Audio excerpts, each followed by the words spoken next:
I had to dream in monochrome.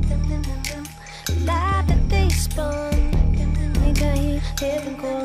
New Zealand's a very kind of mystical, beautiful place. I think when you think about a kid growing up looking out at these incredible landscapes of mountains and sweeping hills and kind of, there's a lot of ambition that's born in a young kid, I think, a lot of idealism. And I was a dreamer, I was living in imaginary worlds. There was music around the house. My dad was like, he was into like Genesis and Yes and Led Zeppelin, Yes. He had the little prog kind of thing going on. My mother, James Taylor, the songwriters, she loved a bit of Carole King.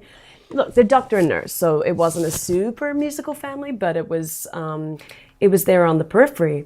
I think music became a place for me to escape to, though. It became my little world that I would kind of become very obsessive about, like the underground culture of music, right? Like going deep diving into sort of scenes in America and, punk bands and kind of, I don't know, I was a very curious kid, and I was writing from about the age of 8, little pop songs I'd sing onto cassette tapes, Got my first like Boss 8-track, when I was about 15, 16, and that was when I started, discovering myself as a producer, and that's kind of how it all happened, I guess, and started uploading my songs on MySpace. Yo, you took it back. Yep, MySpace. What year? 05, 06?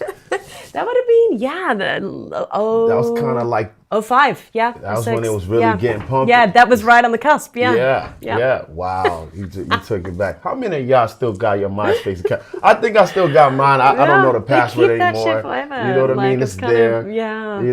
God. So you mentioned you started writing songs around 8. They were just silly songs, I guess. I was copying a lot of what I heard off the radio. I was fascinated with pop structure, that idea of like in the verse and the mathematical idea of the pre-chorus and the bridge. I loved to kind of craft little ideas. I learned guitar at about 12 years old, and then the song started to get a bit more, like what is that chord that Stevie Wonder's playing there? And, getting a little bit deeper into my understanding of music.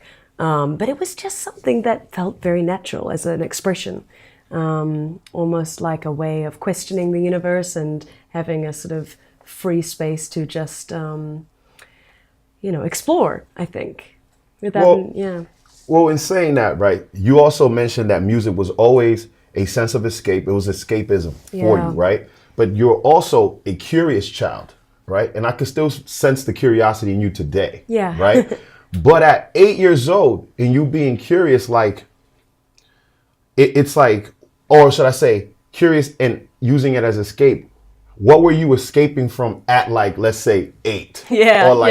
Or you started playing at 12, right? So what kind of escape were you like trying to go away from at that time? I mean, I think those ages probably more defined around 14, right? But even from 8 to 12, I mean, I think you're just starting to search for identity, right? And that might mean kind of escaping into groups of friends where you feel a belonging, but it may also mean for introverts, which I would say I'm a little more leaning towards, that they go inward, to find identity. And so it was quite spiritual for me to write music as well. It was a way that I first started questioning the universe and what was out there, and kind of almost prayerful, this idea of seeking and searching.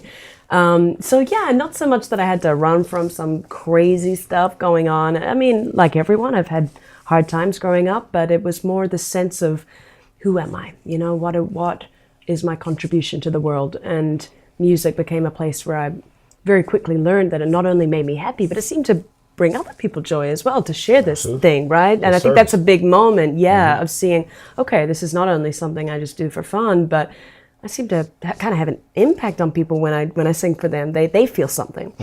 And, from a young age, I wanted to be able to do something for the world, right? Like make a difference in some way. Purpose. Yeah, my parents are doctors and nurses. I always got the sense that they had a very purpose-driven life. So what could I give that felt unique, Peace of mind.